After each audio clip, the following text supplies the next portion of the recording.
The year was 1999. I was 8 years old, and I loved my PlayStation. And we're talking original PlayStation here, as video game consoles were really just starting to explore what could be done in 3 dimensions in all their ugly, polygonal glory. So that love was very much not a superficial love. Go back and look at most PlayStation 1 games, and you'll see they've aged about as poorly as any video games ever have. But back then, I didn't know better, and I didn't care. This was the time when my true gaming love were JRPGs. I played all sorts of games, but those anime aesthetics and crazy-ass journeys inspired my young imagination. And I played all of the ones I could get my hands on. Every other Saturday for most of my childhood, my dad and I would go over to my Aunt Pam's house for movie night. But while the adults watched whatever stupid movie they decided to pick for the week, that's not a slam against them. They purposely pick stupid movies. I would be in the back room with my cousin Chris, either playing or watching him play video games. Chris helped shape so many of those personal gaming preferences of mine, and it was over at his house where I discovered so many of those JRPGs that I came to love. And in November of 1999, I went over to see him playing a little game called Grandia.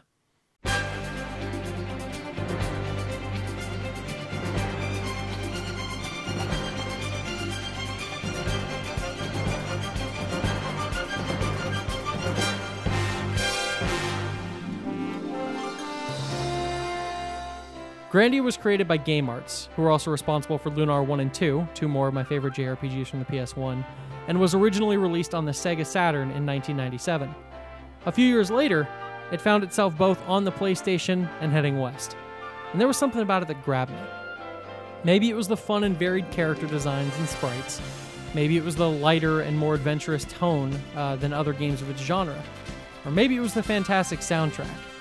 But a huge part of its appeal was definitely its battle system.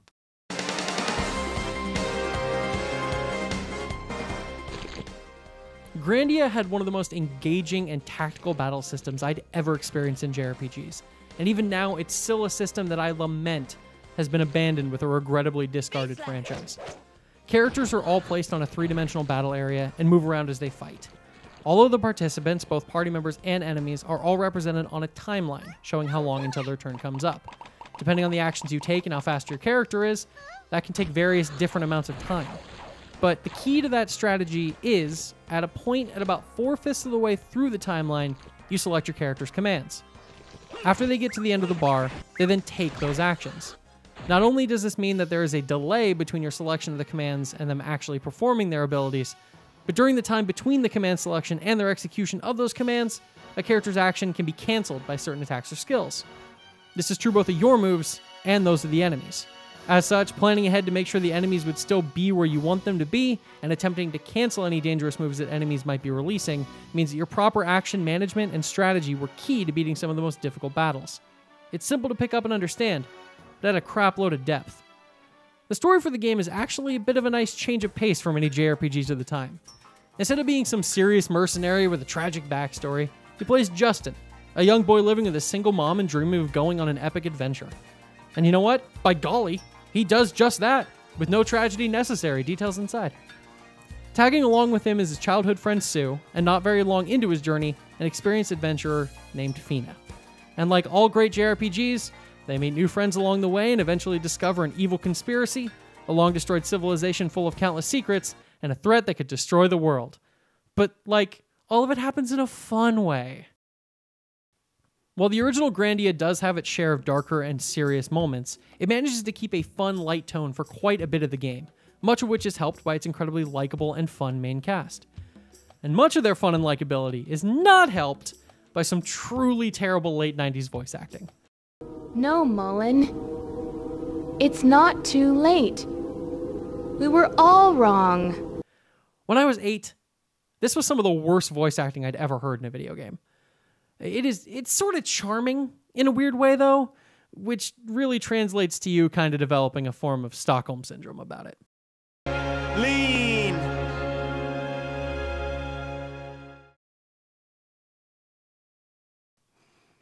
I loved this damn game when I was a kid. And to be certain that I wasn't just crazy and blinded by nostalgia, I played through the entire game again about 5 years ago. It held up surprisingly well, and I enjoyed my journey with those characters all over again. Except this time, I was much older and smarter, and I didn't make some classic Grandia I pitfalls. Pro tip, don't only invest in leveling up a single weapon type for each character. Just trust me, use them all equally. Now, a few years later, on the bright and shiny PS2, ooh, wow, a sequel, very creatively called Grandia II, was released. The game wasn't a direct sequel to the original Grandia at all, focusing on a whole new cast of characters and a whole new world. It also came with a whole new, much more serious tone. While the story still had its lighter moments, it replaced its overall feeling with a more typical darker fantasy story about a serious mercenary with a tragic backstory, forced by fate and a kind-hearted pretty girl into helping her save the world from all the fractured pieces of a dark god that are trying to form back together to destroy the world. Duh. The cast was well written and likable, and the battle system added new tweaks and refinement, building off an already stellar foundation into something even better than before. Overall, the game had a stronger overall narrative and was a joy to experience, but sacrificed some of the charm that made me love the original so much. It's probably a bit sacrilegious to say, but I've always preferred the original, even if the second is still a fantastic time. Which finally brings us to why we're all here today. Grandia HD Collection, baby. Announced at E3 last year, it was confirmed that Gung Ho Online Entertainment was releasing HD versions of both Grandia and Grandia II on the Nintendo Switch. And I cried, like a little baby. There was already an HD version of Grandia II available for PC, but being able to have both of these fantastic games on the go, with touched-up graphics and higher quality sound, was a dream come true. They promised it would be out by the end of 2018, and a bunch of old nerdy gamers, myself included, were elated. Fast forward to literally 3 weeks ago. I googled Grandia HD Collection. Coming soon. Stay tuned. More news soon. Summer was coming to an end, and 2018 had ended some time ago. No release date. No official updates other than vague promises. I'd been annoyed for the longest time. Then I was starting to get worried. Well, dang nabbit, I was worried for nothing when the announcement came, as if from nowhere, that the collection was headed to the Switch on August 16th, less than 2 weeks away. My main reason for making this video is to explain why these games, particularly the first one, have such special places in my heart, and why you should play them. These games are the kind of games that the PlayStation 1 and 2 thrived on, and that don't really get made anymore. These are games that take you on a journey, that make you fall in love with its characters and create memories that you'll look back on fondly, even years down the road. So do yourself a favor if you own a Switch, and pick up these games. And if you don't own a Switch, the second one's on PC, and the HD version of the original isn't far behind. And if you don't have a gaming PC, well, then yeah, never mind. But for all of you that might love these kinds of games like I did, don't miss this. These games are special beyond just my memories of them, and they deserve their time in the sun again. And maybe a Grandia 4, please? Besides, I've saved the best part of these HD re-releases for last. Japanese audio. Thank God. Lean! Hey, thanks everybody for watching this video. This was our first real dive at any scripted and heavily edited stuff on our channel, but I'm sure it won't be the last. If you enjoyed this video, make sure to like it and even hit our subscribe button. We're still a small channel, but we have big aspirations. Get in on the ground floor of this while you still can. And no, I wasn't sponsored by Gung Ho or anyone related to this game, because they were smart enough to know that I was going to help them market it for free, I guess. Those jerks.